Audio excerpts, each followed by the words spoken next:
दरभंगा में एम्स निर्माण का रास्ता साफ हो चुका है, लेकिन सवाल ये उठ रहे हैं कि आखिर ये एम्स बन रहा है तो किसकी सहमति से बन रहा है और किसके प्रयास से बन रहा है। हालांकि बिहार सरकार के मंत्री हैं संजय झा ने साफ तौर पर कहा है कि बिहार सरकार ने बहुत कोशिश की है, सारी सुविधाएं उपलब्ध कराई जा रही हैं और जल्द एम्स का निर्माण होगा, ये बेहतर बात है। हमारे साथ पूर्व मंत्री हैं जीवेश कुमार जी, उनसे जान लेते हैं। जीवेश जी, किस श्रेय किसको दिया जाए?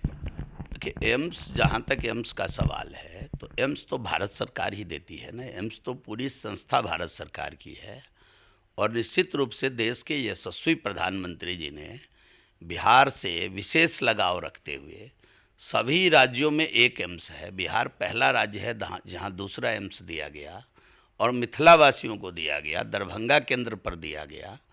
बिहार सरकार की गैर जिम्मेदाराना रवैया के कारण एम्स आज तक चालू नहीं हो पाया। नहीं तो इस एम्स की स्वीकृति देवघर एम्स के साथ हुई थी। देवघर एम्स आज चालू हो गया।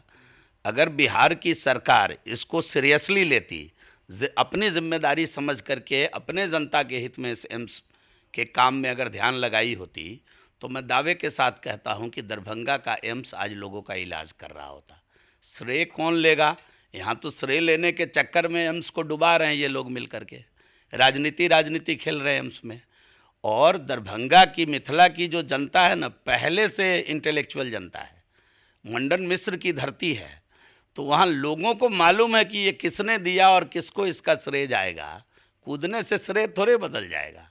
अब बेवकूफ़ लोगों के बीच नहीं है, जनता हर कुछ समझती है और जनता भी अब मोबाइल पर अप टू डेट रहती है। कभी कभी तो मुख्यमंत्री जी से ज़्यादा अप टू डेट जनता रहता है। मुख्यमंत्री जी को बगल में गला घुमाकर पूछना होता है कि क्या हुआ है, तो मुख्यमंत्री जी से ज़्यादा अप टू डेट अब जनता रह रही है। इसलिए इस नाते मेरा आग्रह है कि एम्स पर राजनीति न खेलें। राज्य सरकार एम्स को तुरंत बिहार के हित में, मिथिला की जनता के हित में तुरंत इसको जल्दी से जल्दी जो बिहार सरकार को सुविधा देना है वो दें। और भारत सरकार तुरंत एम्स बनाने के लिए राशि स्वीकृत करके बैठी हुई है। डायरेक्टर का भी अपॉइंटमेंट कर दिया था। भारत सरकार एम्स बनाने के लिए प्रतिबद्ध है, मिथिला को समर्पित करने के लिए प्रतिबद्ध है। एक बड़ी बैठक होने वाली है, क्षेत्रीय परिषद की बैठक होगी, कई राज्यों के मुख्यमंत्री भी आएंगे और जो चर्चा हुई, खुद नीतीश कुमार ने कहा कि उस बैठक में हम लोग बिहार का मुद्दा उठाएंगे, विशेष दर्जे का मुद्दा उठाएंगे। देखिए, बिहार का मुद्दा, वो मुख्यमंत्री है, उनको उठाना चाहिए, लेकिन बिहार के प्रति संजीदगी के साथ उन्होंने बिहार के विकास को देखा होता तो हम समझते हैं कि 18 वर्ष कम नहीं होता है बिहार को विशेष राज्य बनाने के लिए।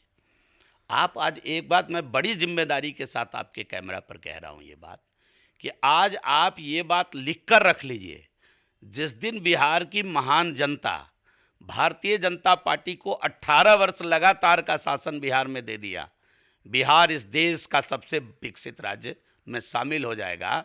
ये बात आज लिख कर रख लीजिए। मैं पूर्ण जिम्मेदारी के साथ आपके चैनल पर आपकी जनता को ये बात कहना चाहता हूँ। अच्छा, एक चीज़ और है, नीतीश कुमार की प्राथमिकता क्या होगी? प्रधानमंत्री पद के दावेदार बनेंगे, जेडीयू कभी आगे जा रही है, कभी पीछे जा रही है। हालांकि नीतीश जी खुद बोलते हैं कि वो इस दौड़ में नहीं है, इस पीएम रेस में नहीं है। मृग तृष्णा में पड़े हुए हैं ये सब लोग। कभी इनको मृग दिखता है उसके पीछे भागते हैं, कभी ओझल हो जाता है तो रुक जाते हैं। मृग तृष्णा में पड़े हुए हैं। देश के प्रधानमंत्री का छवि कैसा होना चाहिए, देश के प्रधानमंत्री का कैरेक्टर कैसा होना चाहिए, देश के प्रधानमंत्री का कैरियर कैसा होना चाहिए, ये सब बात देश की महान जनता ने बिहार विधानसभा और बिहार विधान परिषद के माध्यम से देश की महान जनता ने देखा है।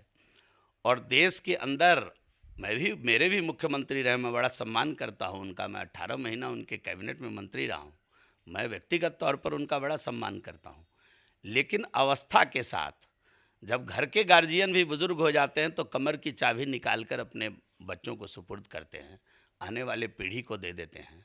नीतीश कुमार जी को अब अपने कमर की चाबी निकालकर आने वाली पीढ़ी को सुपुर्द करना चाहिए और अब राम राम करना चाहिए। अवस्था राम राम की हो गई है, यही मेरा आग्रह है उनसे। कांग्रेस, क्या लगता है कांग्रेस क्यों नहीं देगी? क्योंकि अब तो जो चुनाव परिणाम आए उससे जेडीयू काफ़ी उत्साहित भी है और कई सवाल भी उठने लगे। देखिए, अब तबीयत भी उनकी ठीक नहीं रहती है, कभी कभी मन भी ठीक नहीं रहता है।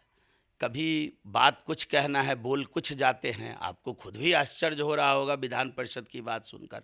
पूरे देश को आश्चर्य हुआ, पूरे दुनिया को आश्चर्य हुआ। उनके साथ रहने वाले लोग ऑन द कैमरा बोले नहीं बोले, ऑफ द कैमरा इसकी चर्चा कर रहे थे कि मुख्यमंत्री जी को क्या हो गया। तो ये जो विषय है, ऐसे लोग दुनिया देख रही है।